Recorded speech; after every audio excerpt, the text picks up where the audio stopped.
Suavecito, what, fist up today! Fist up today! Oh, fins up, baby! Miami, stand up! This is Fins Talk today! Let's go! Sun up over there, game day on the brain, from the tailgate smoke to the hard count rain. Orange aqua on my back, crowd shaking every seat. We talking ball, talking heat, turn it up, feel that beat. Fins talk today, fins talk today. Fins up all day from the 305, we ride that wave. Over fins talk, Fins Sammy on the way. Miami, vamos, it's fins talk today. Hey, hey, hey, it's fins talk today. Who you reppin'? Who you riding? Miami, who you riding? Dolphins, we break it down, break it live, every snap, every drive. Hey, fins talk today. Fins up all day from the 305, we ride that wave. Fins talk, Fins Sammy on the way. Miami, vamos, vamos, it's fins talk today. Hey, hey, hey, fins talk today. All right. Hello, everybody. Good evening, Dolphin fans, and welcome to Fins Talk today here on FTSN, the flagship show of FTSN. I'm Bobby Finstock, joined always by Fin Sammy, and we got a special guest. We usually do East 10th Street Boys, but he's like, oh, bro, I don't know if I'm going to do it tonight. Like, let me get your ass there tomorrow. And he's here. Alex is Like- here. Alex, my brother. How you doing? Wrong day, but man, that introduction, I think you guys have the best introduction of the whole network, man. That just makes you want to get up and dance. It don't matter what time it is. La la la la la. Thank you for having me, bro. I appreciate it, man. I'm on a day delay, but I'm excited to join you guys. I'm just gonna be the third wheel today. I'll just be the one butting in. You know, you guys are in your romantic date. I'm just here on top of you guys. So like, hey, what are you doing? What are you guys doing? What are you guys talking about? On our romantic date on top. Yeah, the mock draft date. A mock draft date. Oh, okay. Come on, this is important for us. Come on, man date, bro. Come on. Oh, my gosh. Cafecito. Yeah. Cafecito. Man, hey, the minute you think like, okay, we'll just get to next day, you know, we have the week. Well, let's figure out what we're going to do. We already knew we were going to do the mock. We're like, we're going to do a mock. Let's have some fun. Let's talk about a trade down. And then the Minka stuff comes out. Tyreek gets cut. We did a special episode for that. We haven't heard from Alex, so we will. But Tyreek, Bradley Chubb, Nick Westbrook, James Daniels, everyone let go. Not everyone, but four main guys. Alex, man, we haven't heard. You heard. Everyone heard from Sammy. Everyone's heard from me. We haven't heard from you. What are your thoughts, though, on the recent cuts from Miami? Well, not surprised, man. Those were all expected. I would say the one that really pissed me off, and I messaged you, was the Bradley Chubb, because I felt that we could have gotten something for him in the trade deadline, and we just stood pat on that. So now it's just a dead cap hit for no reason. I mean, there is a reason, but it's unnecessary. We could have at least gotten a 5th round pick, a 6th round pick. Some team would have sent us something for him, especially like on a last year of his deal. But we knew the writing was on the wall. And what I like about it, and I think I have messaged you this, is the conviction in which they're doing it, which shows true leadership, where you have a full rebuild, essentially, which I have no problem whatsoever. If this year legit, we have all our cap hits, we completely tank, and yet you let the young guys develop. But those cuts were not surprising, man. We knew it was coming, and it was just a matter. This is just economics. So now this kind of makes you a semi-player and some additions you want to have. And obviously, it's still not done. The biggest elephant in the room is still, what do we do with Tua? Are there going to be any other moves? Like you just mentioned, Minka. That could probably get you some assets in return. But I'm not surprised at all. And I'm just excited for this, the first wheel for what seems to be a true rebuild year. And when someone comes in with so much confidence, and you can see is obviously backed up by the ownership and the coaches aligned. So you kind of see the vision aligned throughout. So this is going to be a real rebuild, a real restructuring of organization, not only about the players coming in, it's a whole philosophical restoration of the organization. This is a rebirth. So I'm not even talking about a rebuild. This to me is going to be a rebirth where maybe only one or two, maybe three players make the full cut, essentially, of our core guys. You know, you're always gonna have your complementary pieces, but core guys, I'm talking about like Chop Robinson, Devon Achin, Jalen Waddle. Even Waddle could be moved. I doubt, but he could be moved. You know, so it's just, I'm not gonna say it's an exciting time. It's a needed time. Yeah, no, 100%. First off, yeah, you brought it up. Had a glitch in the system there. I thought I had it worked out, but it glitched. I said, nah, I'm gonna bring it right back.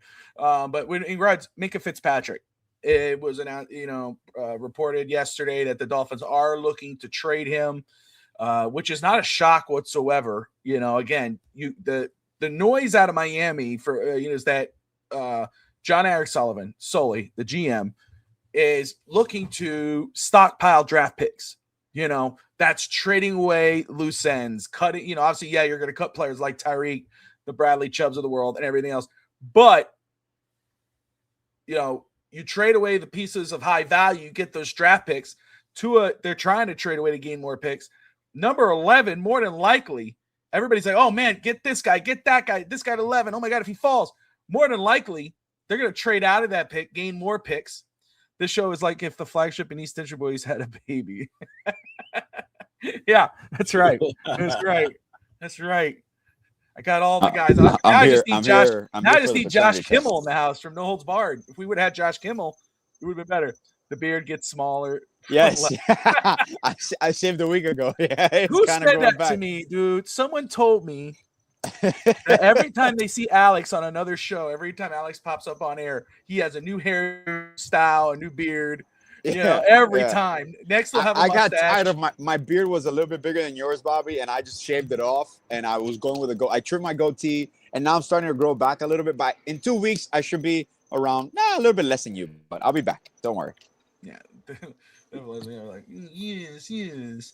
But no, it's gonna be very interesting to see how it's going to play out, what players are going to come and go. Like I said, I know where my heart runs. I don't want HN to be touched, but I really do not believe any player is safe because this front office or coaching staff is married to any of these guys. They didn't draft these guys. They didn't sign these guys. And if a team comes around and goes, hey, man, we're going to give you this type of draft value for this guy, does Sully go, nah, we're not going to do it. He's too good. Or he goes, you know what? Yes, go ahead because we need to go get our guy. I don't know if there's any one guy untouchable. I'd love to say HN's untouchable, but it's hard for me to say that. Sammy, do you think so? No, we talked last week. I think I also said on Monday, no one's untouchable. Everybody's on the table. Basically, that's what they did this week with the cuts and with the rumors of Fitzpatrick on the block.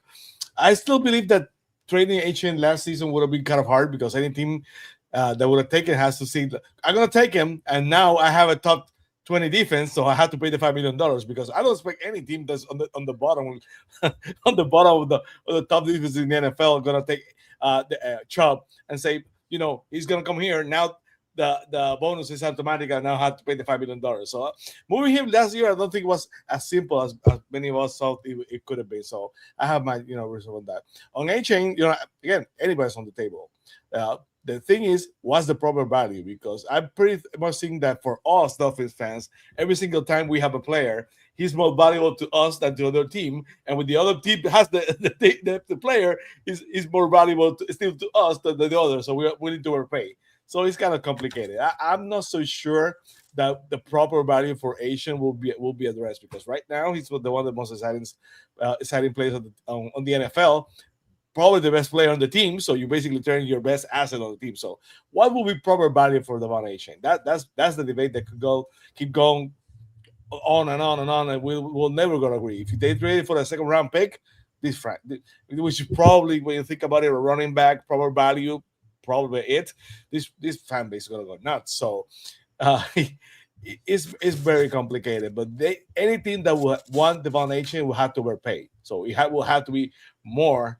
That with the proper value would need to be because that's the team that wants the player. We have the asset. They want it. They will have to come to us because the one chain is not on the training block. So if you want a chain, it starts as a first round pick and more.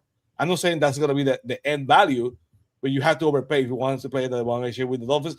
Do not have on the training block. So that's the issue here. I'll say this in regards of Achin, like in regards of value, in regards of what he can bring your team, he is one of the most explosive players in the league. He's recognized around the league. I think he's more appreciated around the league than he is with the Dolphins. I'm just saying with Dolphin fans, because I've seen a lot of Dolphin fans be like, oh, get rid of Achin, get rid of Achin, go ahead and get rid of Achin, where other teams would be slobbering for Devon Achin on their roster. But it doesn't matter, I don't think, what we value him as. It's what Sully's willing to accept for him. Does Sully go, no, you cannot have him unless you give me a first? Or does he say, you know what? If you give me a second round pick, I'll do it. You give me a high end third round pick, I'll take it. I can't imagine the getting rid of him for a third round pick. He's way more value than the third round pick. And that's not me being a homer. I think it's just a fact. You know, you're not only adding an explosive running back, you're adding an explosive weapon to your offense, you know. And, you know, this guy, if you put him in the draft now, he'd probably be a late first round pick somewhere, or maybe even earlier than that because of what he could add. So Scotty says, I can't see any team offering more to the third for Achin than Achin staying with the Miami Dolphins. Exactly. If a team's not willing to give up more to the third round pick, like a second round pick, at least for Devon Achin, then he's not going to go anywhere. He is worth the second or higher. That's it. That's how he's viewed around the league, and that's how he should be viewed. Waddle, I could absolutely see him being moved. I think, I don't know, third, fourth. I really do. I think that's where that ballpark is. I think the same could be said probably for Minka, fourth round pick, mid round or whatever. And I will tell you just exactly where Sully sees it, where Sully's going, look, I'm not looking to try to get value. I'm trying to get draft capital. If they give me 2/3, I'll take it. They're giving me, a third round, a fourth rounder this year and a third rounder next, whatever. I'll take it. That tells you what he thinks of what his plan is for this roster. So to be very intriguing to see. Of course, the big domino, the elephant in the room, Roll Tide, Tua, as Alex said. It's true. That is the one everybody's waiting. We were, Sammy, when we had the breaking news episode with Tyreek Hill, that was the one we were like, okay, is that happening today? Are we getting that confirmation today? Obviously, June 1st is the preference because that's when it's not going to hurt you. It's going to hurt you, but maybe not as bad. Like, would you rather take a sledgehammer to the head or a metal baseball bat? That's kind of what it's going to be like. You know what I mean? It's like, I don't know which one I'm going to feel better with. I'd rather not get either, but, or stuff falling on me here. It's a sledgehammer. Like I was about to say. There's the sledgehammer. There's the sledgehammer. Yeah. I was about to say, it depends who's swinging. Because you can have the sledgehammer on the bat, but it depends who's swinging. Yep. So apparently that's the case. Yeah. I still have the that thing is busted there and it's popped off on me there. So I was like, there's the sledgehammer just almost landed on me. That would have been a great segue. But that's what happens when you're live. Things bust, kids touch, it all happens. But we're gonna see. We'll see for sure what's gonna happen with Tua Tagovailoa. Honestly, I think best case scenario, other than backup role, whatever. Obviously, we all just want to get it over with. Is a trade, and that's post June 1st. But what are you actually going to get for Tua? I know I had a Titans fan ask me today, like, "Oh, I heard that," and he's a cool dude, Jesse. His name, what he told me today. It was like that he heard from the Titans radio or something that, "Oh, we could trade for Tua, and we will. The Dolphins could give us a second round pick to take the contract." That's not going to happen, bro. You might get a draft pick. We're going to pay the bonus. They may take the bonus to pay it, but I don't think the Dolphins are going to give any high-end draft pick. I think the Dolphins would just cut him and take the hit. So it is what it is. For today's show, we talk about all this, but today we're going to have some fun. We're going to run a mock. We're going to run a mock and hopefully get an offer for a trade down, because that is likely the scenario where Miami, what Miami would most likely do is entertain trade downs. Why would they entertain a trade down? There's no quarterback to trade up for. No, there's not really a quarterback to trade up for in this draft. But there are a lot of wide receivers. There are a lot of corners. There are a lot of, there's a couple edge rushers if they were to fall, or offensive linemen. I do believe we're going to see teams coming to Bobby. I'm talking to you. Please pick good players and not bums. Well, it's a good thing that it's a mock draft, brother. I don't know if we know what real bums are. If you could put in the comments who you think a bum is, maybe we'll stay away from them, because I'd love to know if anybody knows what real bums are in this draft. But I'm with Scotty, man. There are I'm all up for a trade down right now. Alex, you touching stuff, bro? Like, you muted your mic. You muted your Gotcha. mic. I'm just What are you playing. I'm third. I'm just playing around here. Play with yourself, bro. Don't touch. Just play with yourself. Who says I'm not? Who says I'm not? Who says I'm Oh, not? I'm just sorry. here listening. I Okay? apologize. I'm just here listening. All right, buddy. Okay. Sammy's Mind like, your hey, business. it's Finn's Do your talk today, show. not East Century boys. Do your show and let me do my thing over here. All right. Thank you. I Appreciate it. Okay. But I was gonna say, I agree. I'm all up for a trade down. I really am. In regards to wide receiver, Dolphins need a wide receiver. You could get yourself a decent wide receiver at any point really in the draft, second, third round, late first, if you go that route, corner as well. An offensive lineman, possibly. You're not going to look at a quarterback in the first round. Maybe look at a quarterback in the third or the fourth round. Does Miami entertain a running back? Wait, they got Ali Gordon, they got Devon Achane. Remember, these guys are not drafted by this front office, by this regime. Those guys might be on the roster next year, especially someone like Ali Gordon, who I still believe in. But does Miami not look at some of these running backs that are available, Mike Washington or Allen out of Penn State or Singleton out of Penn State? There's a few guys out there, Coleman out of Washington. There are a few guys out there that Miami may try to grab. Fullback is still going to be used as a possible and on this offense, Hafley said. So, does Alec Ingold on this? Does he stay on this roster, or does Miami look at drafting a possible back who could also not only run but also could block? It's going to be very interesting as we kind of go down that route. I did see an interesting take, comment. People, you can always take everything with a grain of salt. I really don't hardly believe anything on social media anymore, anything like that. But Sammy, I saw that somebody said that. Who the hell is the fifth pick in the draft? I know it was the fifth pick. Who has That's the Giants. The Giants. Is it thank you. Yeah, they've done multiple offers with Giants and Dolphins, swapping receivers. You saw that, right? Yeah. Yes, thank you. So I saw that. That. Oh, that Miami and the Giants may connect about possible trade where Miami trades up to fifth and whatever. Okay. First of all, I don't see Miami doing any kind of trade up. I just don't. I don't. Do I say it's impossible? I don't say that either. I don't think anything's impossible. But I know Miami's trying to gain draft picks, not lose draft picks. However, I'm going to ask you this, Sammy, and Alex, you can follow up if you know it. If you know anything. Is there any one player that if, let's say, he fell to 5, if he's available at 5, is there any one player you'd be like, that you'd be like, I'd be okay with a trade up? I'm already saying that the Dolphins basically need everything. Everything. And when you're in that kind of position, you rather wait for the best player available to fall to you instead of you reaching for a player. And Sullivan already has been on record, like you said, one in draft picks, the most draft picks, the better. It's been reported that this draft is not the best draft, it's not the deepest draft. So I would expect Sullivan, if he's gonna trade back, if that's the guy trading for assets next year, probably not this year. So it's been so many times that when you trade from the top 10, close to the top 10 to the bottom of the first round, you basically get a number 1 pick the year after. Happened last year. The Rams have 2 first round picks this year, so it could happen. So I would rather trade back than trade up first. I don't think the Sullivan would actually even lose more assets than they already have. The Dolphins has so many holes in every single positions. They're gonna be against the cap, so gonna have to have a lot of cheap guys. You need the more draft is the better, because that fresh bodies, young bodies, cheap bodies. So I don't think any scenario where you can go up. If the trades Waddle, it will be for capital. It will not be for moving up. It will not be for another play. It will have to be for draft capital. That's how it has to be, because the Dolphins have strapping money. They're strapped on draft picks, so they need every flexibility they can. Probably even like I said, for next year, because next year's draft is supposed to be better and deeper at the quarterback position too.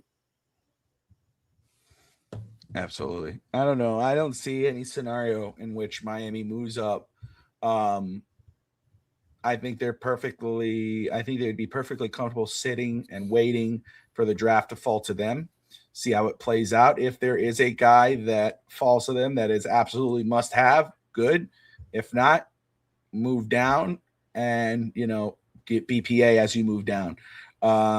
Kevin asks, What's good? Been a while. What are your thoughts on Chop Robinson? Did we draft another bust? I think it's way too soon to say that about Chop Robinson. He's going to go into his third year now. Last year, the entire Dolphins were a bust. So, I want to see how he plays with this new head coach, with this new defensive staff. How does he answer the expectations of a new regime? Who again are going to have a lot of these players on short leashes. So it's a great question, Kevin, and I believe I get it why the question and why you may think that, but I think it's way too soon to believe that Chop is a bust. He's going. That was a second year. He had a decent first year, a bad second year, but everybody did. Everyone. And Christian Wilkins was considered a bust by year 2, so we'll see that before a player. Christian Wilkins was considered a bust by the end of year 2, so it's happened before. So you cannot kind of it's too early yet. Scotty, you're right, my man. I agree with you. I don't see a running back too soon for Miami in this draft, unless we do move H-in. Then I think you're right. I think then bets are off at that point early on. I know some people mocked Love and all that, but not if H-in's still on the roster. He's going to the Chiefs. He's going to the Chiefs. Who Love? No, it's good. He makes too much sense. He's going to the Chiefs. That's gonna be horrible for everybody. Alex, you got some? No, the conversation of H-in, I feel that I understand the value conversation, but also I see the value in him as a building block. He's a young piece, and he's an impactful player in a position of talent, a position of need around the NFL. So honestly, my preoccupation with H-in is finding a way to structure a nice contract extension where it's affordable, because the talent is there. And I understand you're rebuilding this thing, but don't forget, the Super Bowl champions this year, 2 or 3 years ago, they were out of the playoff picture. They just hired a brand new head coach 2 years ago, and they were able to reshuffle this on the fly. Even Denver had a position. All they were was one quarterback away. I understand we might not be in the same situation because this quarterback class is not deep, but we have some legit talent in certain areas. Now, there's a bunch of deficits, but H-in to me, and like Chop, that's another one. Now, I'll be interested to see what they do with Jordan Brooks. For example, do they move a player like that? Do you look to extend them or restructure his deal? There's a lot of things that are going to go on. You got foundational piece, Patrick Paul. You got a nice left tackle there. So you do got some building blocks. Like, through the shithole of the season, there was still some bright spots that you're like, wow, we can work with this. Like, there's something here. Obviously, also an organic improvements with a new organization, a new staff, and things of that nature, new coaching staff. But with H-in, I don't see them moving him. Like, to me, he is too talented of a player, and you're never going to get real value for him, like you guys just mentioned, because the market won't dictate it. Ideally, like you just mentioned, if H-in was in this draft, he would be a late first-round pick. But right now in the trade market, we're not even going to get close to a first-round pick for H-in, unless the team is desperate, and that's not going to happen. So with him, I think he stays. I don't think there's any way we move H-in. Waddle, I believe there's a possibility because of his contract, which is the only reason when those little fake mocks, which probably will never happen, the only reason I would entertain it, for example, if a Ruben Bain is there at 5 and the Giants call me about Waddle in the 11th and I swap for one of the receivers in the 5th and I get Ruben Bain, I might think about that because I don't think Ruben Bain is going to fall to 11. There's no shot he falls to 11. But if there's at 5, I'm having that conversation because Ruben Bain, that's a cornerstone piece right there for you. No, Ruben Bain. I mean, again, if there was a way he was at 11, I'm running to the board, man. I'll tell you what. I've seen the mocks lately. I've seen have Bain falling out of the top 10. I don't know because he doesn't have the dimensions. They expect the defensive end to be larger arms or whatever. But check the ones this week. The mocks are really kind of falling. I don't think it's gonna happen, but strange things have happened before because you fall in love. Alex is something I agree. He reminds me of like a Warren Sapp. Yeah, that's the perfect player. That's the same thing I thought. What Alex said, the Seahawks were in cap hell a couple of years ago. Basically, yep, the same position we were in. It was very cap strap, and you know what happened? They fired their right quarterback, then they were a great defense, and an awesome wide receiver, and they basically win the Super Bowl. So. Crazy things have happened. So, I don't believe that the rebuild is gonna be very quick. But those who believe that rebuild is very quick are based on that. Based on teams like Seattle find a way to do it quickly, the Broncos find a way to do it very quickly, the Patriots find a way to do it very quickly. So strange things happen. So I think Alex is right on the money on that.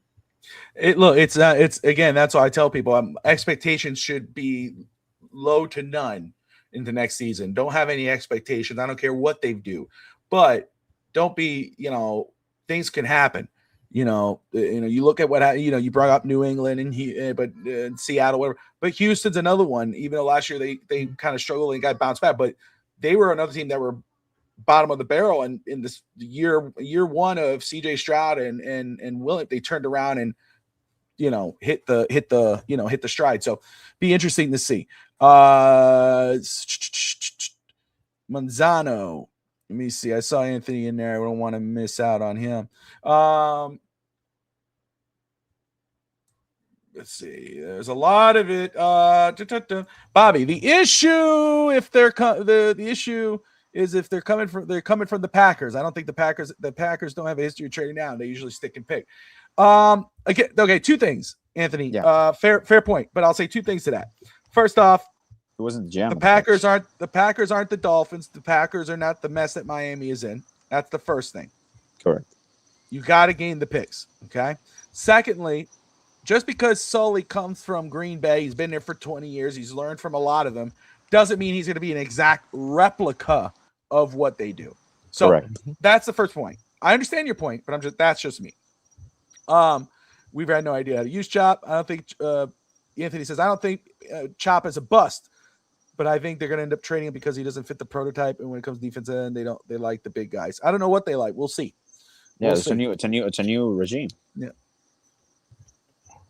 Bobby, if I may, a lot of things said about Sullivan, coming from Green Bay and the way they do it with the draft. But let's be honest here. The Packers don't have the assets that Sullivan is going to be able to have with Steven. Correct. So it's too much of a temptation.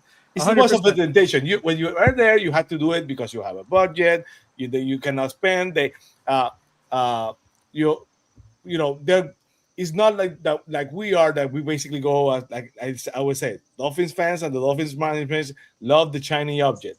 And Ndamukong Suh, Wallace during the years, etc. Brandon Marshall, blah blah blah blah. That doesn't happen in Green Bay. The big trades in Green Bay, who I don't know, Ray White and right now last year Minka Parsons, but other than that, I don't remember. Maybe Charles Wilson, maybe, but maybe. I don't remember them doing that kind of big splash every single year. But it's because they don't have the assets. Steven Ross has the assets to tell, and he told Sullivan, if you fail, it wasn't because you didn't have the results. It wasn't because of me.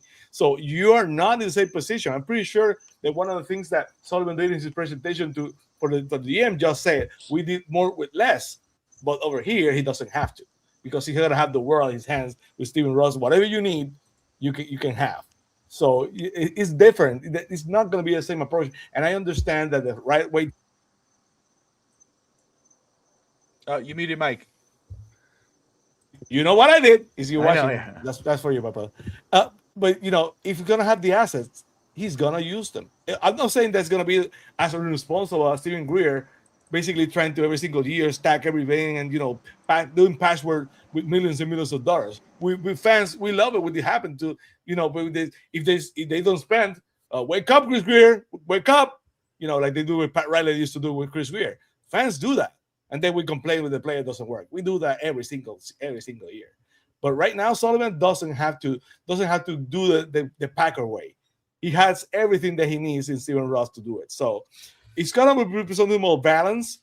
But to expect that this is gonna be the Packer way is just crazy because it doesn't. Yeah, and I mean it's a good blueprint. Like if you want to go, okay, let's see it's what the right they blueprint. might be doing. Exactly. Let's see what they're gonna do. Let's go look at what he did or what that team did with him in this front office. Again, and he brought up, probably the quarterback every other year, and every other year. What does he say in his press conference? We're going to go after a quarterback every year, every other year. If we hit on one and then we hit on another, that's trade value.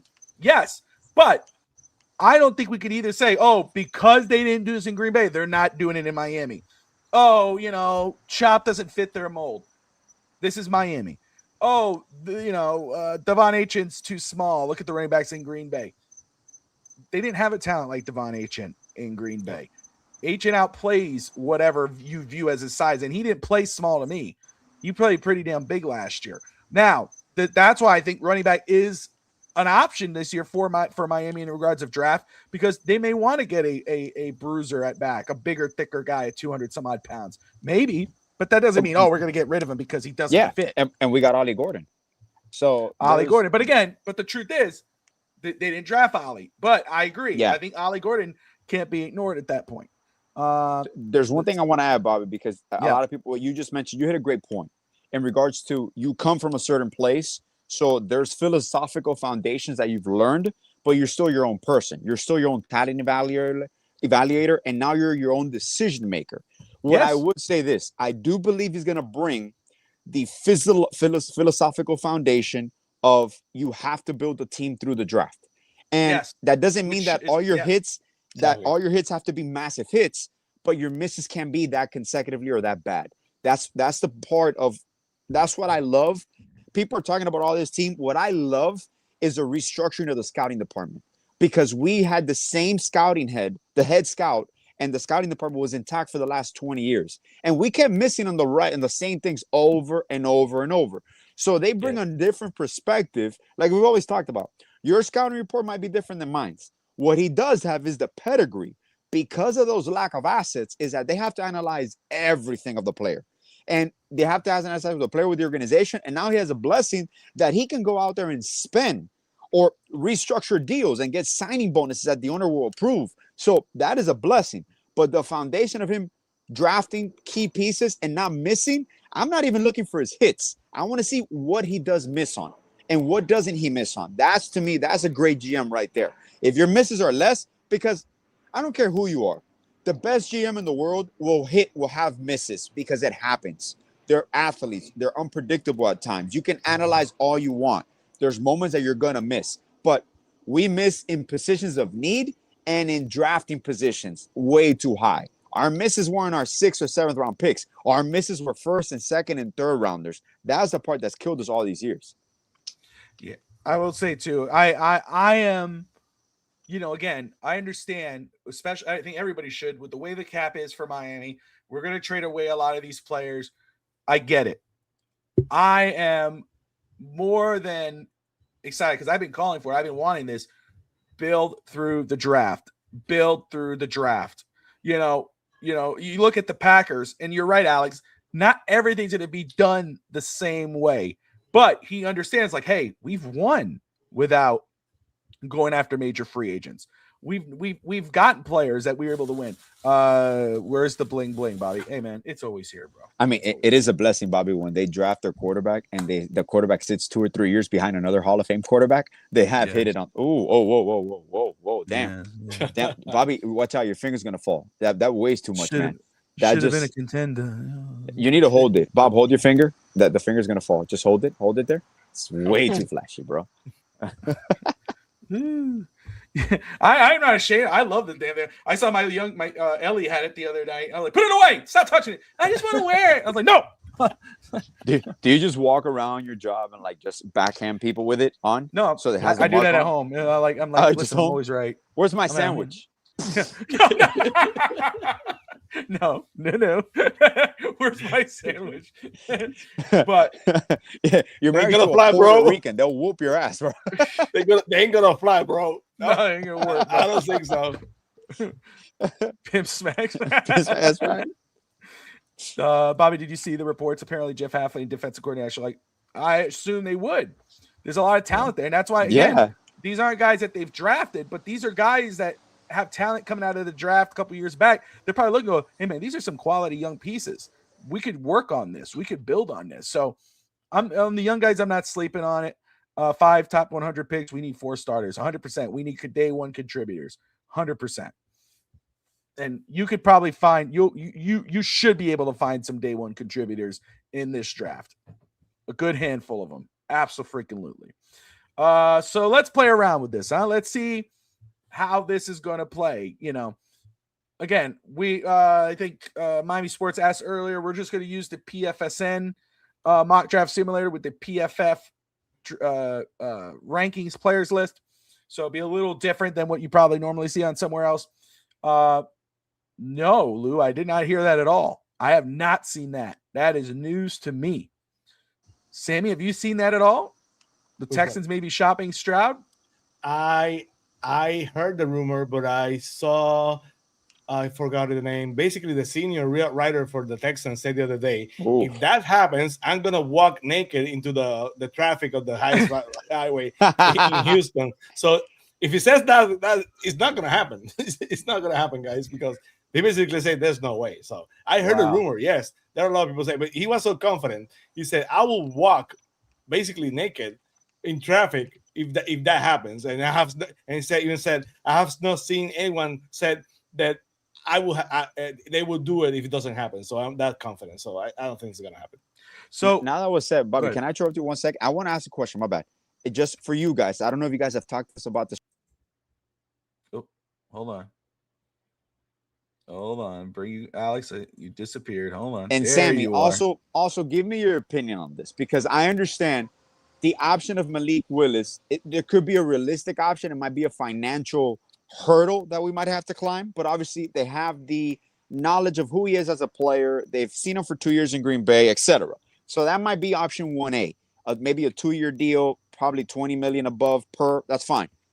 If there's one quarterback that I would like to take a flyer on, and maybe I'm just by myself here, but I think it'll be on the cheap, is Anthony Richardson. Have you guys ever talked about that in your show? Has that come up? Is that even a viable possibility? How do you guys feel about that? Because that might just be a personal thing for me. I think he could have a rejuvenated career just because on size alone and his arm strength. But obviously, there's many intangibles that he might need work on. But I feel at the price he could be had, even as a backup, even with Quinn Ewers, just for a competition room. So, if you ask a Florida fan like Rob Dolphins Thirsty or maybe Steve, Sammy, right? They're not big on Richardson. I was big on Richardson in the draft because of the talent, the size, the raw talent. Does a change of scenery help? I think so. What's the ask? It's still a first round contract. I don't think it's that much anymore, but still. I don't know. I mean, unless you're going to bring him in to be the starter because you want to see what you have in him, maybe. For myself right now, we've discussed this because we have talked about Malik Willis. Problem with Malik Willis is that you're probably going to have to sign him for like a 2-year, $40 million, possibly $50 million deal. Yeah. That's like a Geno Smith type contract. It's going to keep going up. It's going to keep going for up. someone who has very limited. And I'm not a Malik Willis hater whatsoever. If in another world, if Miami was a guy away, and I'm like, hey, let's see if we couldn't draft a guy this year, I'd say go for it. If we were a quarterback away, I'd say go for it. What's 2 years, $40 million going to hurt? But we're not a quarterback away, and we don't have the cap space to do it. Richardson, again, intriguing because he's still young, but how much of a sample size you're actually going to get if Quinn Ewers wins the competition or he gets hurt again, and then you have a guy on a first round contract. I'd rather go for obviously I'm totally on board with drafting a guy, even if we do sign a guy, but I'm on board. I would rather go the veteran quarterback route. We talked about, I know a lot of people bring up, I saw Jimmy G the other day pop up. I don't know about that, but Joe Flacco's one. If Joe Flacco comes available as a veteran quarterback who could be your bridge, your backup, or compete and take over, I'm okay for 1 year to do that. That would be my. So you're preference. like a Kirk Cousins type thing situation. Okay. Gus Farrar. All right, so if we get Richardson, I'll walk naked across the Palmetto. How about that? No, you wouldn't. I would. If we get Richardson, I will walk naked across the Palmetto. They got Cuban Bigfoot, hairy ass Bigfoot walking. God damn. You're goddamn, that's a rough foot. I love what Lou said, Porn star, bro, he'll kill it down here. Woo! There you go, right? Yeah, you see? Bro. Jimmy G will be killing it for the Cougars. Yeah, you see, just let it ride with Ewers. That's my thing. I Yeah, would go veteran guy. I still would draft a guy, yeah, and for let him sure. compete or and like whatever. But if it's a vet, I would But prefer going the vet route. I just don't want that. But remember when we got Fitzpatrick, and we had Tua, and then we were kind of tanking. Before obviously for Tua, and they got Fitzpatrick the year before Tua. Is that the reason we won more games than we were supposed to, or no? Or Fitzpatrick came the same year as Tua, No, before. You can just the year before. Yeah, the year before, right? It was yeah. him and Rosen, and that's right. And we didn't play Rosen; we played the veteran quarterback, and it cost us a few draft picks, a few draft slots. So that's my thing with the whole veteran quarterback. I don't know if we're going to go in full tank mode and like full rebuild mode. Are we willing to sacrifice those 3, 4, 5 wins that a veteran quarterback will lead you to, or you just want to Okay, play the younger guys? the fans are willing to go full tank mode. I do not believe 1 minute that Solely or Halfley are going to go. We're going to go full tank mode. I think they're going to try. They're going to come in here. Yeah, they're going to get rid of all the pieces because the cap Yeah, situation to get as much draft capital. But I'd be shocked if they're like, oh, let's just go 0-18. No, they're going to play to win. They might not have the strongest roster to play to win correct, because this is correct. what happens if You're you're even organically if going you're to tank. even if your team again is typical Dolphins 7-10, but you traded all these players, you traded down in the draft, you built all this draft capital for 27. Even if your team was sucked, but not sucked enough to get number one, now you have all the draft capital. You could trade up and get one of those guys in 27. Now, here's something people need to remember: it's a new age of college football. I'll tank for Manning in 27. Manning might not come out in 27. There's a lot of guys that might not come out. You need the tank for Sorsby, tank for whomever, tank for Sellers. So that's why it's like no team should be really like, oh, let's just go tank mode and get the guy in 27. No, build, trade the loose ends. Yeah. Oh, but we didn't win with those guys anyway. Get rid of them. Gain as much draft capital as you can. Put the most competitive roster you could with whatever money you have, and then see what you have. If then next year, then use all the draft capital to trade up and go get your guy. I don't see Miami going, let's just totally be garbage. No, I don't see it. Fans want to do that. I don't think Sully or Halfley are going to do that. And that's what Flores was. Flores didn't want to do that. That's why Flores put in Fitzpatrick. He didn't start Tua, correct. or he didn't start Rosen. Yeah. He started Fitzpatrick, and we won 6 whatever games or whatever, Yeah. But again, Chris Greer, Sully. I don't even know what Sully's going to do yet, but I take Sully any day of the week. All right. Now, let's hope we do get a trade offer here because I would love to explore a trade down scenario. And we'll go, explore and see, okay, who's on the board at this point? Is this worth trading down? Do we want to go grab a guy, or do we say, you know what? Let's trust the process. Let's make the trade, lose out on these players, and get the next player available. We're going to do that. So I am going with the PFF players list. I'm going to go faster because I don't want to take a year here. And we'll let it play out. You could count it as realistic if Mendoza's taken number 1, which he was. So we could count that as realistic. Let's see if I can move this up here. So, all right. So Ruben Bain, I think, went number 2. Mendoza, number 1. Jordan Tyson, Sonny Styles. That's awesome. Okay, awesome. Thank you. I was like, we're on the clock, apparently. I haven't heard that in a year. So it got me. I'm like, did I press something? Yeah. All right. So in this scenario right here, who's still on this board, at least in the top of their list? Now, I want to make perfectly clear. There are guys, I know, like I saw somebody go, oh, why would you draft that guy? He was rated 200th on their board. I don't give a shit about who's on their board. If I think a guy when me watching these players on the clock and everything else, if I think a guy's going to go higher, I may get a guy higher because I think he's not going to go in the 7th round. I think he may go in the 3rd round. I've seen that before. So when, just because a guy's rated 200th on their thing, and more likely he'll be there in the 7th round, realistically, he may not. So anyway, Mekhi Lemon, Jeremiah Love, Tyreek is gone. We don't know what's going to go with Jalen Waddle. Mekhi Lemon might be a consideration here. My thing about him, though, is, as you can see, size. Yep. Now, he's a really good receiver. Can't ignore that. But if Jordan Tyson was here, that may be where I would go. Jordan Tyson, 6'1", 6'2", really physical, good receiver. Like him a lot. Spencer Fanu's still there. Spencer Fanu's the one I go here. It's like Malagoa was just taken right before that. Love that guy. I really do. Plug and play at right tackle right away. McCoy. The thing with McCoy, if he was even available at this point, he is everything you want in a corner. He is a plug and play guy. He does everything. Decent size. Mansour Delane is still there, so you're good. If you want a corner, you go get the guy at LSU. Issue with McCoy is the medical. Only thing you have to ask is the torn ACL. So that's the only thing. Now, did we get a trade offer? We did. I'm just going over something here. Snap. Chill, bro. I'm just excited. Remember, I'm the third guy here. I'm just seeing what we got here. So there are 2 trade offers here, and the first one is decent. I'll talk about it. But here's the second one. Well, that's not happening. So I'm going to reject that right now.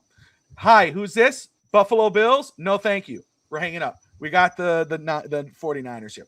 So here, you would trade down from 11 to 27, but you would trade up basically from 228 to 58. So you would get an extra top 100 pick. Love that. 6. Okay. And you get a second rounder for next year, which, Alex, you don't need the 10 because guess what? You throw a second rounder with another second rounder in your first round pick and you trade up. So I'd make this move here.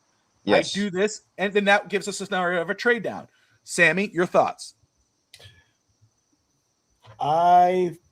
It's tempting. It's a huge fall off to all the way to the back of the round. It's a lot. When you think about it, it's a lot. Tempting, but I'm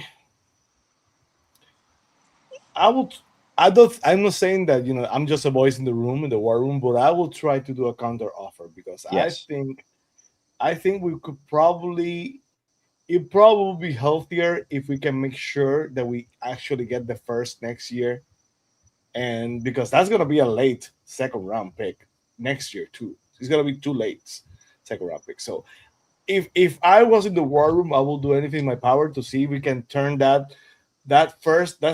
second on the 2027 to a first, even if we have to take a fourth this year, because I want assets. I want had assets. I want that 5th-year optional assets. So take off 58 for 92. I will try to see if I can get a first next year, even if I get a first next year and a fourth this year. Yeah. I will. So this is one thing you got to remember too. This is one thing you have to remember. There's trade value. There's a trade value chart. It has to match up. Again, a third will be too rich. I don't think they will do a third, but probably a fourth they will do. So a fourth this year. The 127 probably. Or we can try to get 127 and 133. Take away 92 and get 127, 133. Hold on a second. Huh. So you say it's a steep drop off, right? It's a drop off because you're thinking, okay, wow, we're trading from 11. Now, if you stay at 11, who are you taking at 11? Where's the drop off?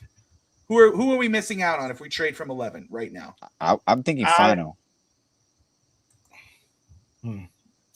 I'm not close enough to see the board, so you could tell me who's available. Go ahead and tell me. Jeremiah Love, Mekhi Lemon, wide receiver. Jeremiah Love, running back.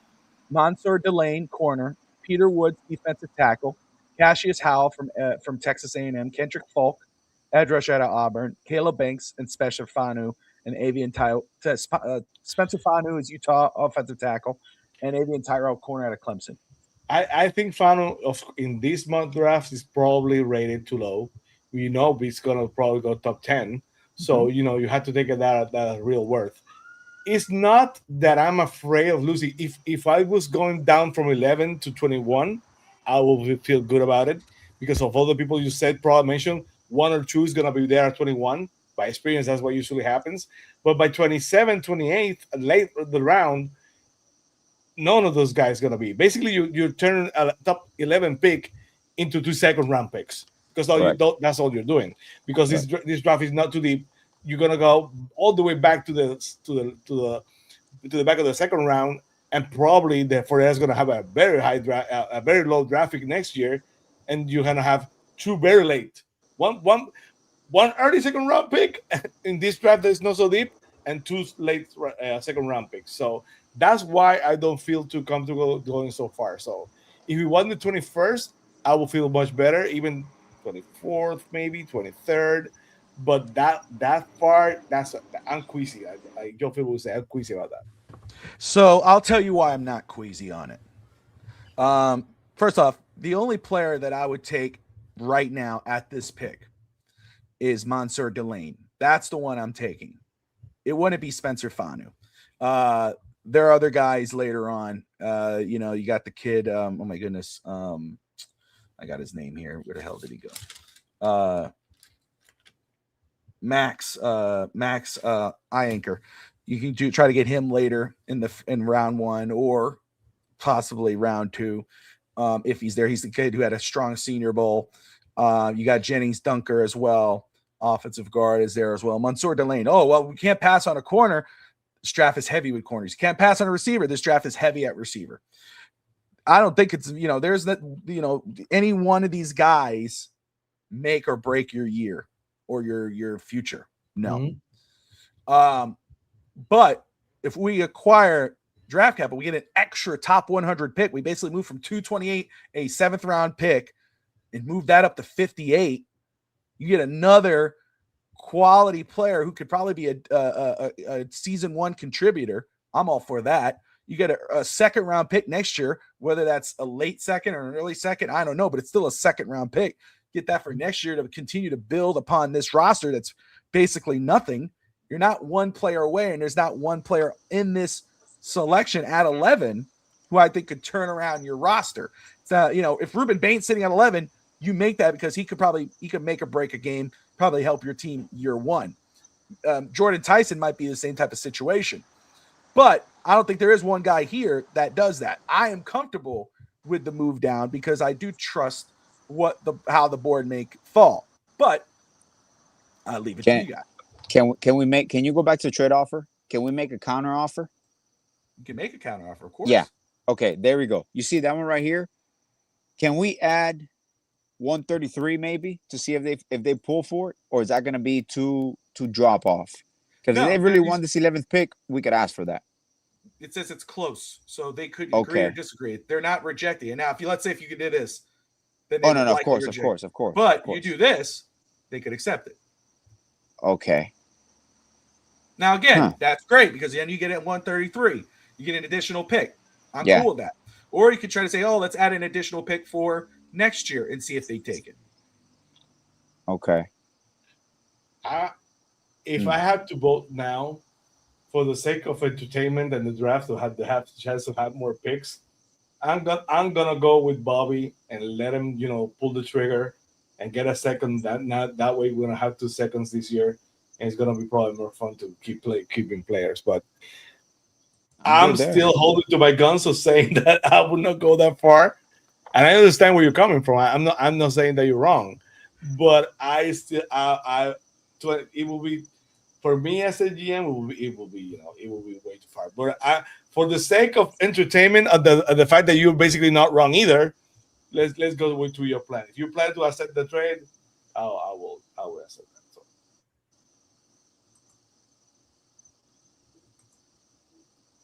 Boom! Just got you another pick, baby. Woo! There you go. Oh, now, yes, another one. Keep coming. Throw another one in there. Baby. Just go. Do another one. What's the drop off here? All right, so look at who's available here. Brandon Sissy is there. Another top corner. Messidor sitting there. Look, you got Ty Simpson sitting there. You got McNeil Warren, who is I think it's like 6'2", 6'3". There you go. From Toledo, small school, but a player who's rising up boards. Let's go to defense for a second. Depending on who you're targeting, the drop off to 3 might not be. The drop off to 30 might not be crazy. If you're targeting a player there, Bobby. Well, look at this. You might as well pick the pick. Miami's going to trade Minka Fitzpatrick more than likely. You're going to need a safety. You got 2 guys here you could take. I'm a big fan of Dylan Thieneman right here. I like him a lot. I'm cool with that. Edge rusher, right? Okay, well, wait a second. Oh, man. Mazador is sitting there. Zion Young out of Missouri, 6'5", 262. Love this kid. Do you think that safety Bobby could fall to you in the second round though? Because we have an early second round pick, right? Or no, we got 41. We got 43. We got 43. Yep. Could he fall to 43? Damn. That's the risk. Now, Sessy's another guy right now. That's another top corner who could be on the board. Who's on the board? Who could be available for Miami? These mock drafts are fun. I need to start doing this on my own time. Absolutely. Oh, man. Absolutely. Is that we only have one trade offer, or we had someone else? We got a trade offer. Yeah. Just one? Okay.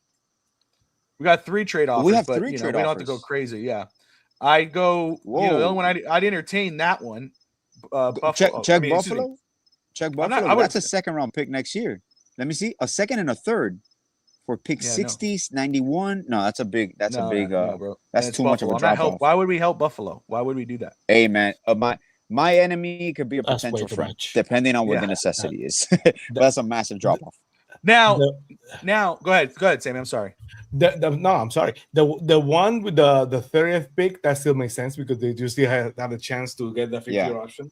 Anything that can stay into the first round is a good deal, and you're basically paying for picks. And you're picking up an extra pick in the top 100, 94. Yeah. Can you check Bobby a counter to see if they have a pick higher than 94 that we might be able to wiggle out of them and switch off the 94?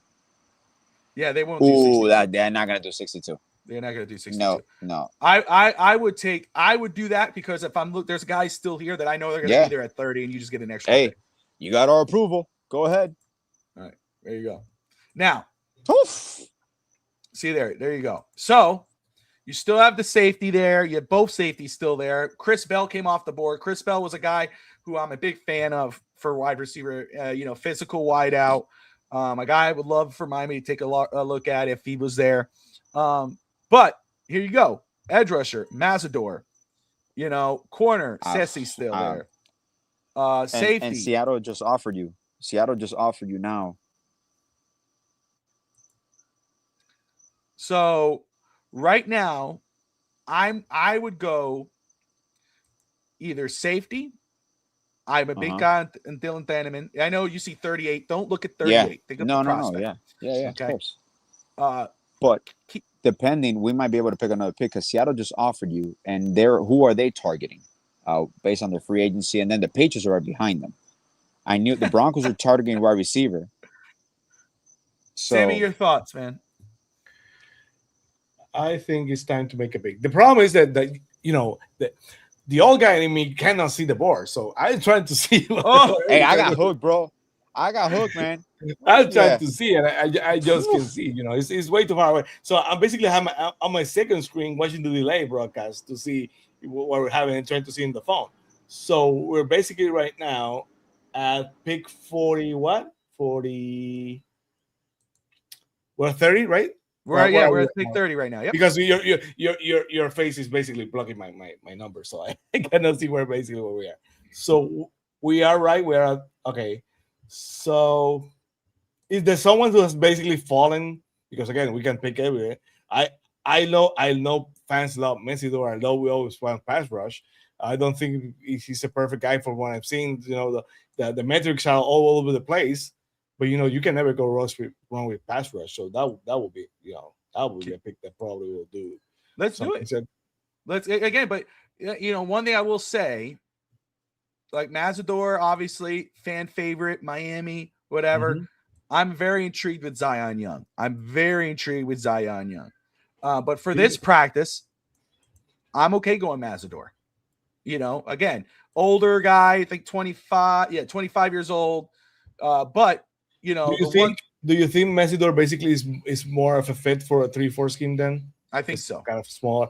So that's the issue. They're gonna go 4-3 instead of 3-4. So I will good on that. See, can't you go full screen with the draft board for Sammy?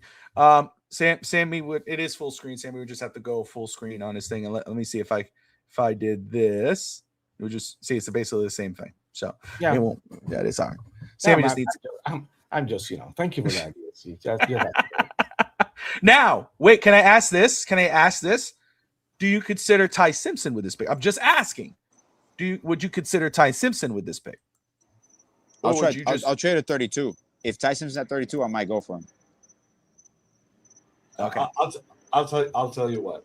After you got those so many assets, that's a gamble a lot of people will love to make.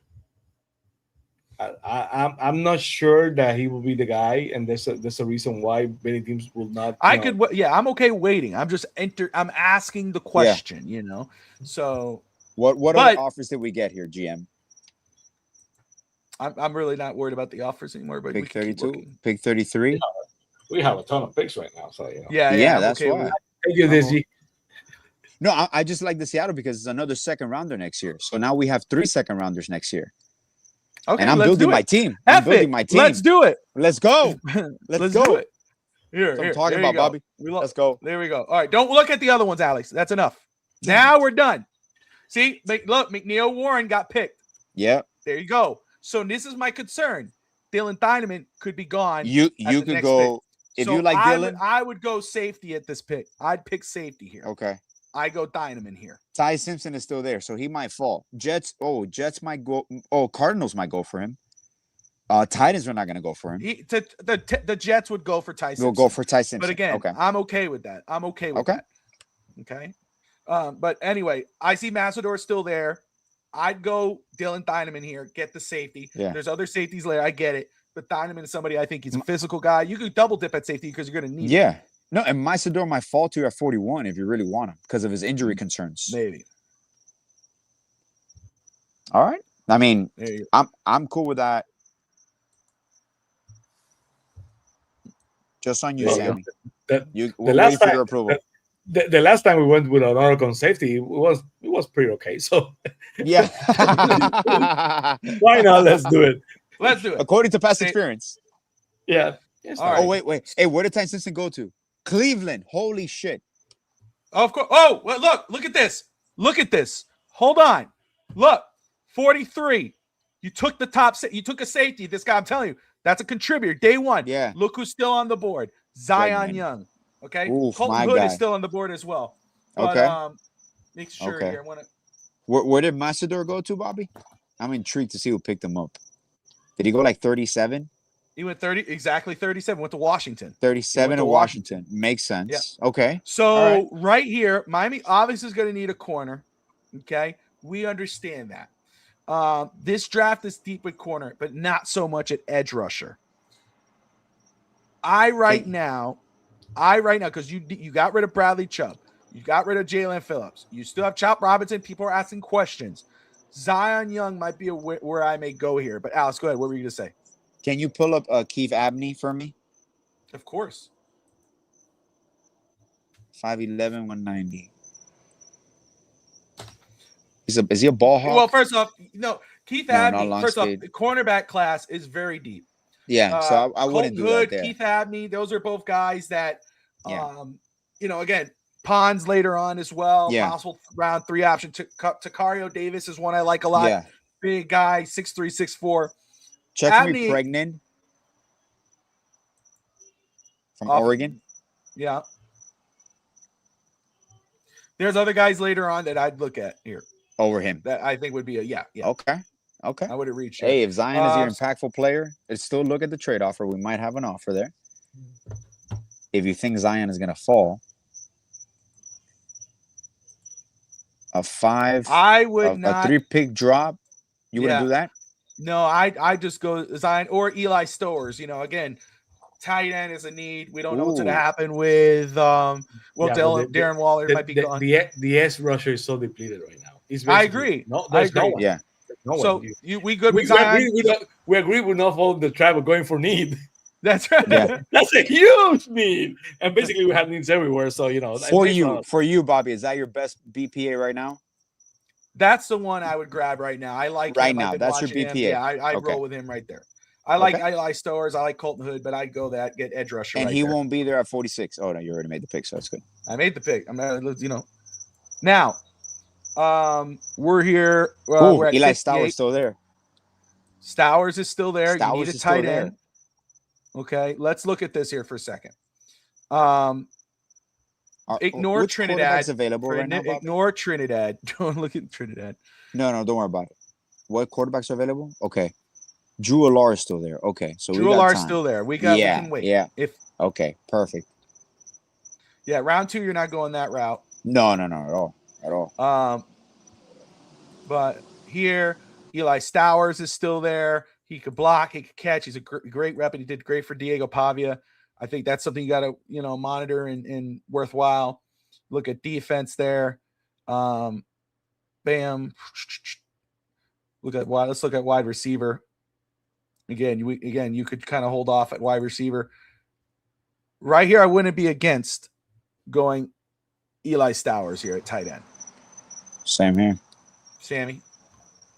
Basically, that's what we're gonna try to do. They're gonna try to run the ball, play defense. So having a tight end that's adequate will do a lot of help. I think they're gonna go probably a lot heavy on defense. So if you go defense again, or you go anything that will help the run, that basically is gonna work. So going tight end, go offensive line, or going defense is probably the route they're probably going to go. So that's the way they're trying to build a team. That's probably the way I would do it. But the defensive coach, you try to go early on the defense and try to fix the offense later. So, but a tight end will work. There you go. Okay, good. I just want to make sure that dude was so yeah, we'll go Stowers here. Get Stowers there. And now we're cooking with some bacon grease here. Again, let's go ahead and ignore Trinidad because I know but interesting. Say what? What's interesting? Our trade offer. What do we get? It was Pittsburgh trying to move up to our spot. Oh, we got 2. Yeah, I'm okay with the trade right now. I'm okay. Yeah. Okay, so now Dalen Everett is there. Everett 6'1", 183. Another corner. Right now, we've gotten a safety, an edge, a tight end. The corner is absolutely in need. Can you set Chandler Rivers? Oh no, actually, yeah, Chandler Rivers on the DT. Yeah, he's too. Yeah, you see, hold on a second. Yeah. So don't worry about where you see them. Oh, he's at 67 and whatever.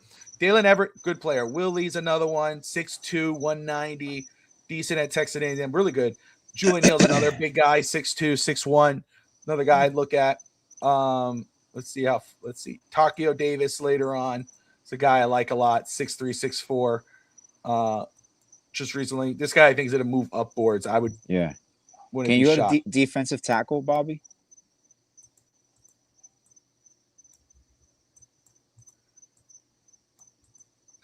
Dante Corleone. Yes. Why is he falling? That's the Godfather. It's a simulation, brother. It's a simulation. No, but usually simulation. Aaron Rodgers fell. No. Don't mention. Why is he falling? Well, let's call his agent. Hey, what's going on, man? Basically, yeah, no president transfer. Cocaine? No, it's like maybe no one went to the Red party, and that's what he's. I might take a chance on this. That's right. I might take a chance on Corleone. I think. I got Kenneth Grant.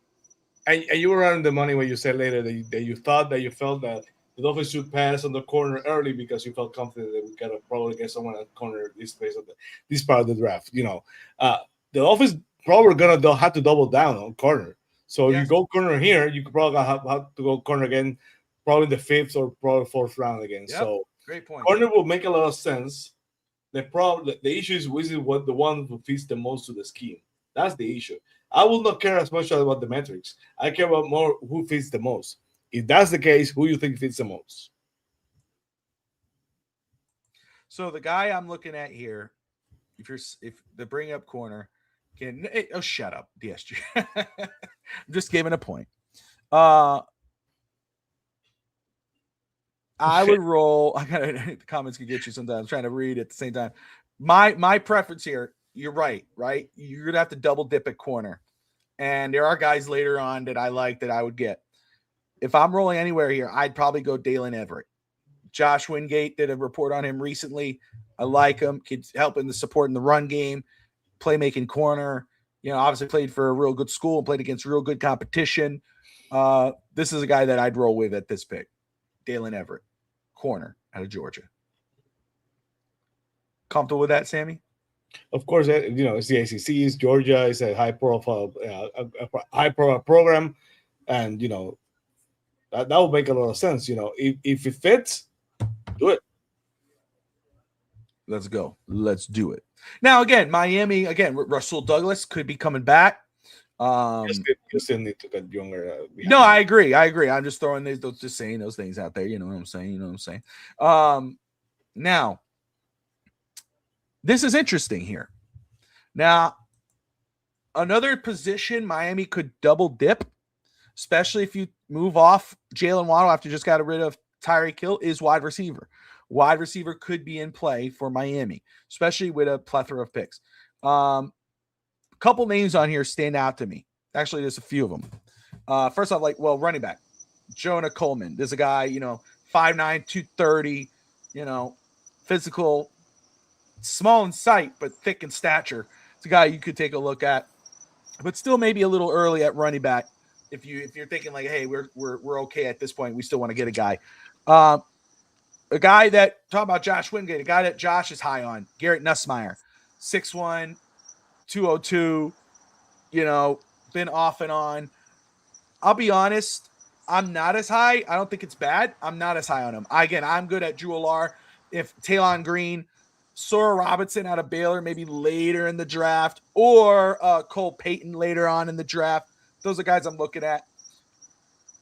Dennis Sutton, edge rusher. We got an edge rusher in Zion Young. But here's another one. Here's a guy who's big, 6'4", 6'5", 268, explosive, physical. He actually was a former tag partner of Chop Robinson at Penn State. So this is a guy who's sitting here who I might not be against getting. In regards of receiver, we got rid of a very fast one, obviously, maybe one of the best speed receivers in the game in Tyreek Hill. You want to replace that speed. You might not replace the identity. You can't replace Tyreek Hill. But you want to replace that speed. Zachariah Branch is probably that guy. So that's an option here at wide receiver. Again, not big. He's 5'10", 175. But another guy who's coming out of Georgia, speedster, big playability. You could use him as a returner. He could contribute on year one. What are your thoughts on some of these guys? Is there a certain position you want to look at? I remember when Jimmy Johnson used to love to double down on defensive tackles, or defensive ends, and the corners. So you basically get not the same player, but similar, and that would be completely different to the one you did before. So that time Romel and Mixon, each complemented each other, and something like that will make a lot of sense. So going defensive end again when you're so thin at defensive end and so thin on defense will make a lot of sense. So I will not be opposed to that for sure. For you're talking about Sutton out of Penn State? Penn State, yes. Okay, yes. Alex? I agree. Right, I cool. think it'll be a perfect complementary piece. There you go. All right. So you're doubling down on edge rusher. I love it. Look at that. We didn't have to wait. We're still right there. We got two trade. We got multiple trade. We got multiple picks here in round 3. So let me look here. Let me go to wide receiver. Yeah, I would definitely take a look. Just want to check on something here. Okay. So Branch is still there. Branch again, you're talking about speed here. He's not the biggest receiver, but there. You got Malachi Fields. 6'4", big time receiver. Yeah, doesn't have the greatest numbers, but he's a big physical receiver. Coach Vogel loves him, obviously, out of Notre Dame. Had a good Senior Bowl. So this is a guy that you can probably look at. Might be able to sneak picking him another pick down, but a guy you could consider. If you look at Let me see here. Kalen Rutledge is right there. That's a guy. Look at Austin Barber, Drew Shelton later on. Austin Barber here out of Florida. Isaiah World. These are guys. The offensive line has fallen off a cliff in this draft. You can see basically that. And again, those are the rankings. Those are rankings, and it's true, right? There are guys that again, who've come off, but you can still address and whatever, and we'll see what happens with the guys that we have. But you could go ahead and look here and say, okay, maybe at 133 we start playing around with that, or we go ahead and wait till the next pick and we go and reach. But again, you go Austin Barber here. He's big, tall, 6'7", 315, 313. Big, flexible guy. Oh yeah, 6'7". I will go. I will go Austin Barber there. go Austin Barber right here, get the I would offensive go. tackle out of the way. I will go Austin Barber. Yeah, because Sammy, what right now is he going to drop, or is he going to be there at 94 for us, or the he Bills going to could, pick him up? He could. Okay.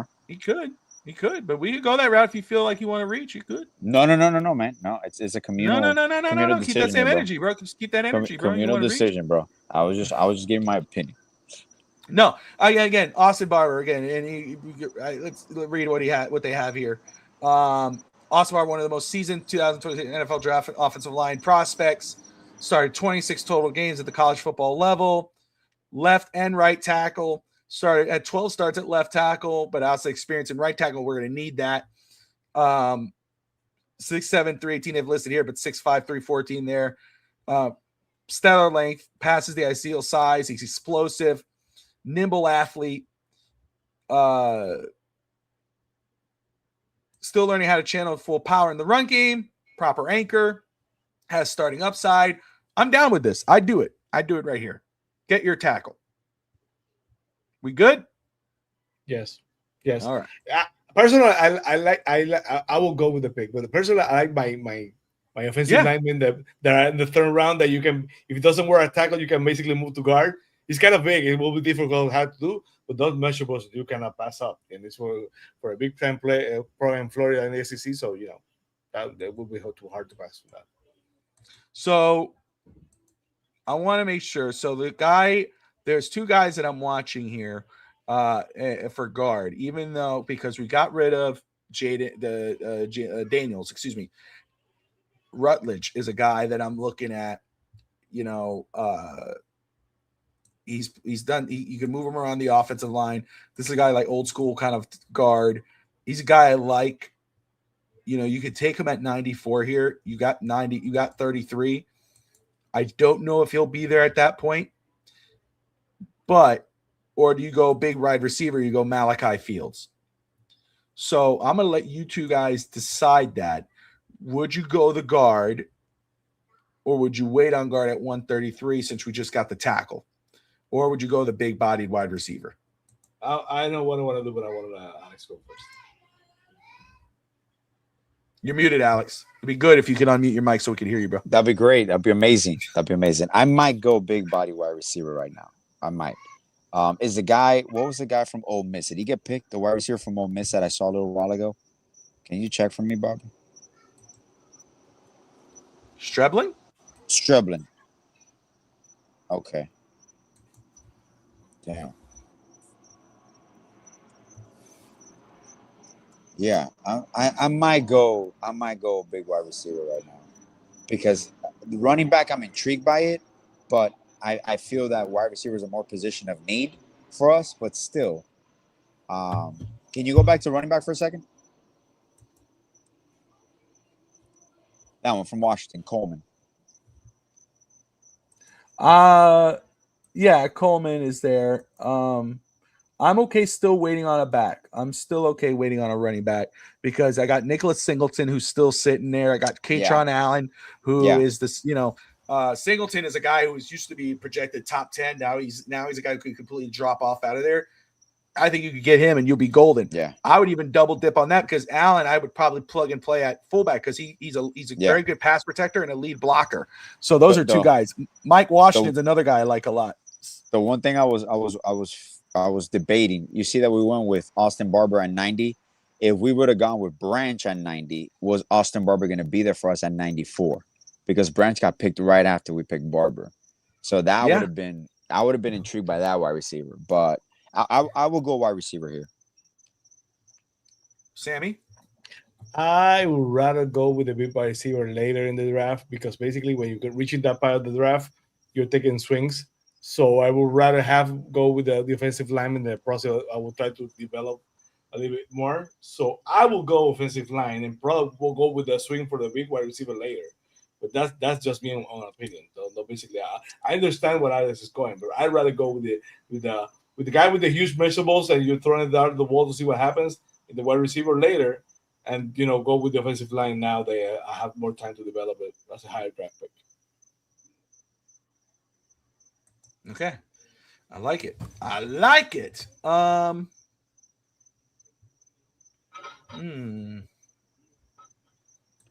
you guys went two different directions, so you're leaving it on me. That sucks for me. We got 3 more picks. We made some moves, boy. What offers do we have on the table right now? Because we might be able to pick up. Nah, we ain't gonna do nothing. I think, Sammy, I'm looking at Rutledge there. We're going to 133. If not Rutledge, I like Jaden Roberts from Alabama. And then we still are looking at quarterback. And they're at 133, but that's okay. All right. Look at receivers one more time.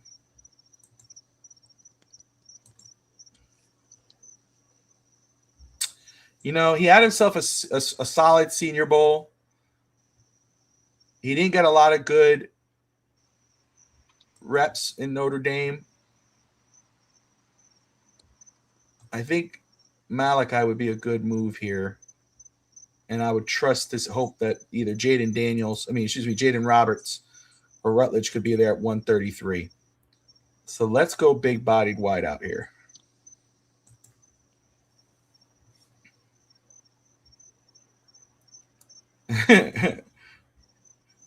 Oh, Drew Allard. Huh? What happened? Oh, Alar's there? Yeah. Yep. Yeah. That might pull it. Well, Alar's What do there we have? and Singleton. Okay. Alar and Singleton are there. What do we have after 133? 149. Okay. So now the Bo Stevens is there too. Good. Okay. Okay. You think he falls to 140 something? No. Singleton or Drew Alar will not fall there. Scotty Joe, Rutledge, then Fields. There you go. Would Stevens fall? To what is our trade offer? If we move 141, 182. Oh, no. well. Because we got 133. I might entertain that. That. Because we're trading away the 2027 7th. That's fine. That's not bad. If we do you see some depth pieces here that you'll be intrigued by at 182 that could fall? So where are we at right now?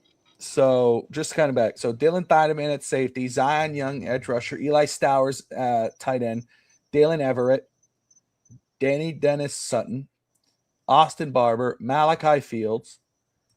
That's what we've had so far. Shit, I would. Damn, you put it for me. I might go for Drew Alar. If I'm in this position, I might make a swing for him.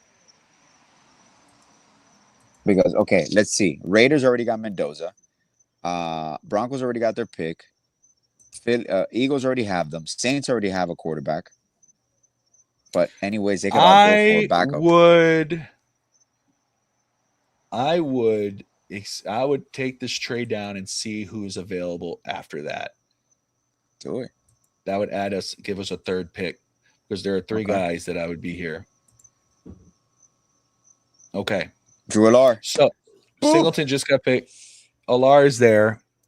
Damn. So let me see. And he's the top of the board. We got 141, 149. I'll take Drew Alar here. I take Drew Alar here. Yeah, I think that's the pick. That's the go right there. Now, let me just hope my guy's sitting there. So Davis Abison is there still. That's good. But let's see here. He's still there. That's good. Ohio State. I think corner would be good here. Yeah, or offensive guard, or no? You don't want to. No, not at this point. I think corner would probably be better value at this pick. Takara Davis just got took. That was my dude. That was the one I was aiming for, but Davis Agbenson would be the guy I'd be riding with here. Sammy? you have to go corner again because basically, or you go offensive line, but you don't like offensive line, you have to go corner again. You have to double down. Have to keep adding bodies to the defensive backs because you're Yeah, still there on the 100%. corner. You need that cornerback that was a great cornerback on a great big program, but you might turn into a safety, that kind Yep. of thing. So, and special teams also. So that's the kind of this is the part of the draft that you basically go by the special things he can do and not by the things he cannot do. Because the things he can do, you can usually probably use a special team. So if you have an athletic corner that you can make turn into a safety or a special teamer, that's the way to go. Yeah. Kevin, good point here too. On this mock, the way this played out with the PFF board, offensive line is one of those things where it's like, hey, we can't wait. We got to grab a guy there or whatever. So great point. It's crazy how somebody's because you put the PFSN one and you got guys that are falling. And if you put the PFF, like this one felt like there are guys that were there in other mocks that weren't there before. Now, this, I believe, is the final pick. I'm pretty sure this is our final pick. Yes, it is. And the name that I see that jumps out to me, and we could look at other things, is Brailsfield Ford from Alabama center. They got him comped as like Aaron Brewer, but that's a guy I think would be good, like late draft pick, depth piece. Could probably look at down with that. Trying to just make sure if I don't want to miss anybody here, and be like, how the hell did he get there? And again, you're not counting a free agency and everything else.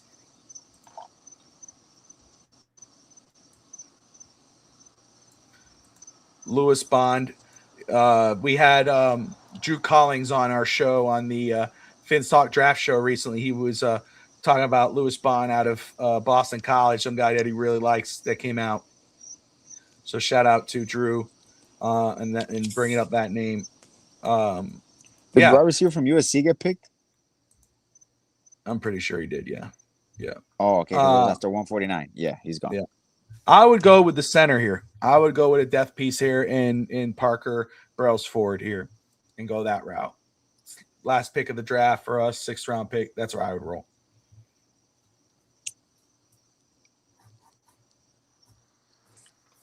Gentlemen. I'll go with your expertise. Bodies. You have to go. You gotta get bodies. You have to go put bodies in the offensive line. That basically is a pick. Okay. So we'll run this out very quick. Let this fall as it may. And I'm going to try something different but faster. But I want to see here. So, because Sammy can't see, I don't think, from where he's at. I'm watching my second screen. So I Okay. It's like it's like 5-second delay, but right now I can see it. Okay. So this is what we did in a trade down situation. Traded down multiple times here.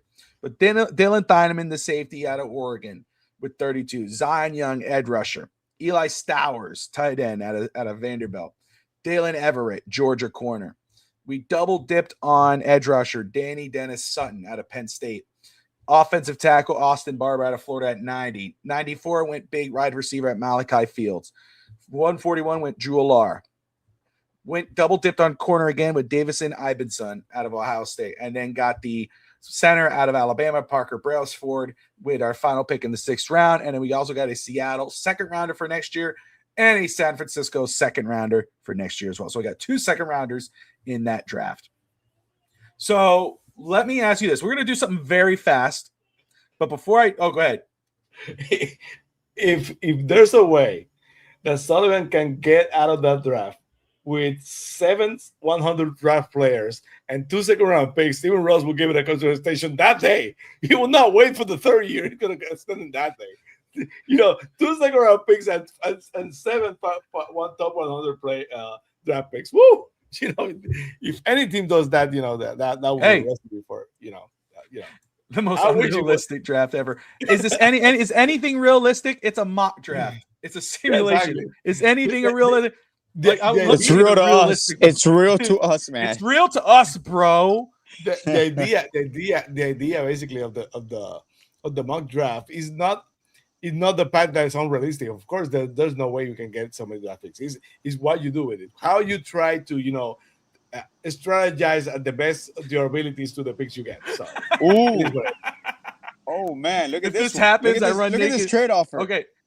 No, hold on. Woo. I know. I saw the trade offer. Wait a second. We're Woof. not doing that. We're not going to do the trade. I said Pull I the was going to trigger. do. I'm going to run it back, but we're not going to take any trades. We're just Damn going it. to run very quick. Yes, I know. I just want to do this very fast. Okay. Alex loves the Ooh. trades. Let's look. Francis Yes. Mauigoa. Yeah. No, I wouldn't even do that. Right here. Look. Right here. Look. Jamon McCoy. Caleb Lemieux, Spencer Fonda. See, this is a different draft board. This is PFSN. Yeah. You see how it's different? See how it changed up on us? Yeah. So that's why I tell people just make sure. Sonny Styles. McCoy is there. You need a corner. That's a star corner. But guess who's sitting right there? Francis Mauigoa, Miami right tackle. I'd get him right there. There's your Austin Right Jackson there. replacement. Right there. Let me just take off Scotty's comment right here about running naked in Bogota very quick. I thought you were going to think about the offer because I left it up there for a while. My bad. Were we negotiating or something? So Francis Mauigoa, bam, done. Let's roll. We're gonna keep this. Let's go. Stop it, New England. We'll never trade to you. Die. No, just kidding. All right, this one. Look, we didn't get our corner in the first. There's a corner sitting here. Another Miami guy, Keontae Scott. He had a really good playoff run. I like him a lot. But Emmanuel McNeil Warren is sitting there. Anthony Hill is there. Yeah. Sammy. Come on, Sammy. Damn, and Zion Young was picked right before us. Safety because we're basically going to end up without safety. So go to have a safety with it. All right, go on safety there. Love it. We're keeping it fast. We'll keep it flush. Keep it flowing. Stop it, Bears. All right, now. Ooh, okay. I like it. Jennings Dunker is there. We got our right tackle. There's our guard there. Oh, how about Surratt? Mendoza's star receiver sitting there. Could look that route. Could go there, right? Let's go to wide receiver for a second. Zachariah Branch, Bray Lance. Yeah. Bray Lance, we're not looking at that, but that's Trey Lance's brother, Bryce Lance. Excuse me. There's, I would go cornerback probably. I would go guard here. I'd go Dunker. Jennings Dunker. This dude is old school legit. This is a beast. This is physical. I'd go Dunker. What? What are the measurements on Dunker? Dimensions? The measurements. Oh, measurements. Sorry. Right there. Oh, yeah. Whoa, wow. For a guard, 6'5", 2'3", wow, that's huge. It's a big boy. What's that old movie? That's a huge man. That's a huge big. Yeah. Go for it. There you go. All right. Bam. Now, look, Jadarian Price, Zachariah Branch. What are we talking here? I go Zachariah Branch. Now again, he's not big. He's not a big guy. He's not a big guy, That's but right. you know what I'm talking about. Speed. He's a playmaker. Playmaker. Let's roll. Playmaker. Oh, look, Let's we're right roll. here. Look, Oh, no, stop it. entertaining. Come on. Nope. Man, Stop it, Alex. you're We're not ruining this doing that. draft, We're bro. not You're ruining doing this it, draft. Alex. We did it already. Embarrassing, man. Now, let me look This at is some. no Let's fun. make sure. It is fun. Look at that. Look at that difference. Look at that. That's difference. a nice board. That is a nice board. Look, we didn't get a tight end. Max Clare Ooh. sitting there. Another guy who could block, could catch. Comes from a good school, 6'4", 240. What do we do? Katron Allen from Penn State is there. Like I told you, this guy. Malachi Lawrence. You just said it because of his name, bro. He's good, though. He's a decent player. He's good. He's all right. Yeah. Oh, we got to keep it fast, man. We got to keep it fast. We get a receiver. Go tight end because we need a receiver. We need someone to block. So go get it. Bam. Go get a tight end or a receiver, whatever you want. That's what I'm talking about, Sammy. Alex, get with it, bro. All right. Look, hold on. Okay, you got your safety in a McNamara Warren. Ooh. How about look? Corner. Katron Allen's still staying there, but guess who's there too? Takario Davis. I'm Pull- going. send it in. That's who I'd Send go it in. with. That's me too. That's just me. Let's roll. Oh. Boom. And the better worse is that you got another safety. All right. Wait, let's see what we got here. Francis Mauigoa, Emmanuel McNeil Warren, Jennings Dunker, Zachariah Branch, Max Clare, Tario Davis. There you go. So we got a corner, got a safety, got a guard, you got a tackle, you got a receiver. We need an edge rusher. Tight end. We need an edge. Oh, something saying Crawford. that there. Boom. Crawford, just because he's there. That's right there. 6'4", 250. see. Oh, Malachi Fields is still there, so we can get him after. Ooh.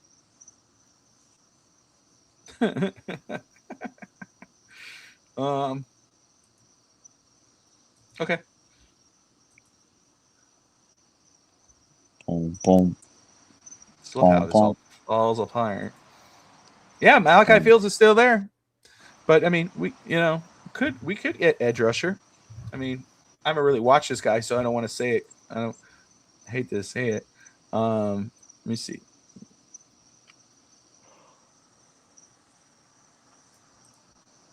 What do you think, Sammy? Do we go Malachi Fields here? Keep going defense. I want to keep going defense. Either a tall wide receiver you wanted to before, or you go with defense. But stack up on the defense. The coach needs defense. That's the things he knows how to do. So There you go. Now here, if it goes the way I think it's gonna go, getting Mathis so he doesn't get Drew fired. Alar. So keep getting. yeah. Let's see. There you go. Boom, baby. Pick him. Send it We'll in. wrap it up with Send Drew it in. R. Let's make it easy Send it in. here. I cannot wait to see the 40 time of the world. Can you imagine if that guy runs has a great 40? He's Right? gonna climb up the boards. This looks like a good draft to me, bro. Like, I'll be happy. This is a no trade draft, just straight up. Yeah. And there you go. There you go. I still take our trade back. And we did much better in our first draft. I wonder Much why. better. We picked up 2 wonder second why. round picks. We had 7 top 100s. Man, we still had Drew Alar.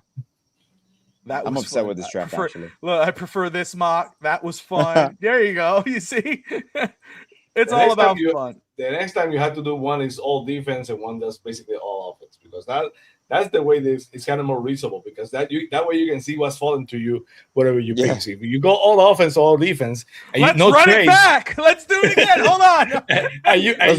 if you're stuck with no trades and all you can do is offense or defense, you basically force yourself to be more reasonable, because it's more realistic when you think about it. You that limits you the ability of you to trade back, and that limits you the ability of of overthinking. So you go all offense and all defense, no trades. That's basically the more realistic way to see a real draft when you come to think about it the real way. And then let me run one mock where I analyze every single trade and I keep trading down, and I won't pick until the 3rd round. But I'm gonna have a shit ton of 2nd round picks next year. Shit ton of 1st round picks next year. He ends up like 17 picks in the Yeah. draft, and 4 next year, and like 3 sevens. There you go. Right. Hey, that's our roll. Hey. I'll package my 3 sevens. That's why you're never going to be a GM. You took Drew Alar over Kamara. That's right. That's why I'll never be able to do it. Damn it. Alex is not going to sleep tonight. He's going to be mocking all night. I'm a mock all night, bro. I'm a mock all night. I'm going to mock all over this computer. Oh, Yeah. I'm gonna mock the shit out of this computer. Oh, man. That was fun. That was fun.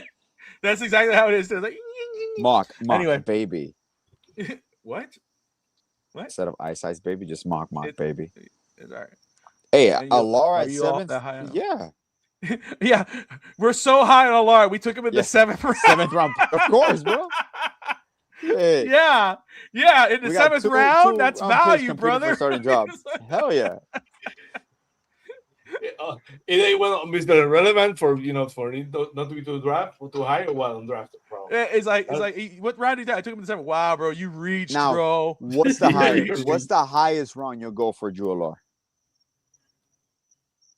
Is it 5th? Is that like your cutoff? 5th or 6th? I'm 4? waiting for waiting for the 40. scouting combine, but I'm gonna be honest. Yeah, I'm with Sammy. I'm in that round right now. I'm in the 4th round. But I think you got to remember this guy was a top 10 quarterback. Yeah. A season ago, half ago. Penn State dropped off the face of the earth. James Franklin got fired. Singleton, who was a top 10 guy, fought. So yeah, it's not a reach in the 7th round. And that's actually great value. But I think 4th round is probably, if he's there in the 4th round, I think you should consider him. Absolutely. Yeah. He fits the size. He fits the mold. Absolutely. But anyway, Sammy, let's get this here. Any final thoughts for wrap this one up, my man? Basically, when you see the chat, that the real mock draft is the fact that nobody's gonna agree at the end of the day that the picks were the right picks. We can all disagree who was the best pick. The chat's gonna disagree, so that's always gonna happen. it's still early. Still have to wait for the combine. We still have to wait Yeah.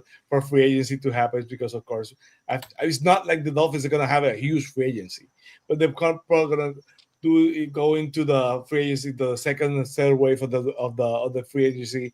They're going to get a lot of bodies, and they're still going to be drafting for need.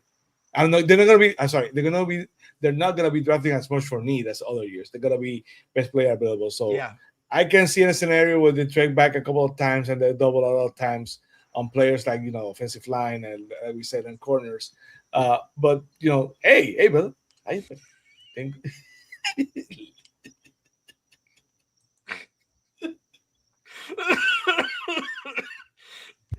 I'm gonna be double down on a lot of players, but until we have that third wave of free agency and second wave of free agency and the combine, it's too early to tell. We can basically only go what we can see it, but we can see right now a lot of players that the Dolphins still a lot of players. So defensive line, we know it's gonna be a mess. Corners gonna be a mess, and offensive line gonna be a mess. And the wide receiver group wasn't great last year, and we know it's not gonna be great this year. So we have holes everywhere. So we have to wait and see. For sure. Alex? Oh, just thank you for having me on. This was definitely fun, and I'm gonna definitely step up my mock-up game and my trade negotiations all day, all night, man. Thank you guys for having me on, bro. It's fun, and like you said, it's really early, and obviously we're just waiting for that big elephant in the room to drop and see what decision is made, and that will be telling in regards to our positioning for this year. Because I doubt Tua's in that quarterback room this year, but the fact that it's taking this long, you feel kind of like they're working for trade angles, but I don't think realistically any team is going to bite that unless we pay a huge portion of their salary. I mean, Tua's a valuable backup, I would say, right now, and there might be some teams that might be willing to take a shot on him. But until that falls, then that's when I'm gonna be really intrigued what the follow-up moves are. And obviously the Minka, there has to be something there. Like we're gonna be able to get some value for him. We'll see how it plays out. Everyone, man. Hey, first off, thank you to everybody who tuned in and joined us and contributed in comments, whether you liked it or hated it or whatever. It was fun. We appreciate you guys engaging. If you're watching after we've gone live, do me a favor, throw in the comments your thoughts on Mox, but your thoughts on what Miami could do at 11. Would you be happy or would you want Miami to do a trade down, or would you rather them sit still and just let the board fall to them? Scotty Joe says, don't do it, Alex. DSG Alex, we got to convince Bobby to try out at Rusev's new gym in Tennessee. At Rusev's new gym in Tennessee. What's that? I don't understand, DSG. What I get from that is probably Rusev up at a gym in Tennessee, and he wants to try. Maybe. I'm gonna look it up now. Nick, my brother Nick had his first wrestling match. He actually won. He won. He had his first wrestling match. I wonder if I could push it up on here. What's his wrestling name? Is it Nick Voss? Or no, ex-Nick? No. It's a playoff of Elvis, Jesse Guerin. He made his own theme song, guaranteed. But it was actually fun. Let me see if I could put it very Does he wrestle like dressed up as Elvis Presley? Let me see. No. He has a thing like that. Here. Let me see. This is a photo. He's doing an elbow drop. Jesus Christ, where's this at? This is in Arizona. Holy shit. Oh wow. Here it goes. Hold on. Come on, man. Stupid ass video. Sorry. So he actually We're live. Let me just see if I could just get Well, just wait. It's okay. So what's up, Sammy? How you doing, man? Who? Sammy. Just talking to Sammy while you're doing the video. Oh, just having a conversation. You're doing good, bro? Yeah, doing good. How was the cafecito? You gonna have another? Yeah. No. This was actually tea. This was actually raspberry honey tea. Oh, awesome. Alex. No. You're drinking tea? You know what I want to say. Tea bag. Oh, I see. Okay, we see it. Very interesting crowd. Very interesting crowd. Yeah, like, it's not Madison Square Garden, you douche. I like the way he chose the word interesting. Yeah. I love you know what I love? You know what I love? No, hey, you know what I love is that as this is going, as I'm showing Nick's match, and Nick, it was great. We'll have a show. We'll do a whole thing on No Holds Barred. But as we're doing it, the crickets got louder. It's like, hey, watch this. It's like, damn. Anyway, Exciting match, Nick. Exciting match. appreciate everybody tuning in, watching Fins Talk Day here on FTSN, powered by FTSN and Fins TV, sponsored by Caneswear. If you're a Hurricanes fan, Dolphins fan, Heat fan, Marlins, anything South Florida, go to Caneswear at 2655 South University Drive in Davie, Florida. Or, of course, if you're anywhere other than Miami, go to caneswear.com. I'm Bobby Finstock. That's Sammy of Fins TV, and that's Alex of East Entry Boys. Appreciate you all tuning in. Like and subscribe. And most importantly, Dolphin fans, fins up.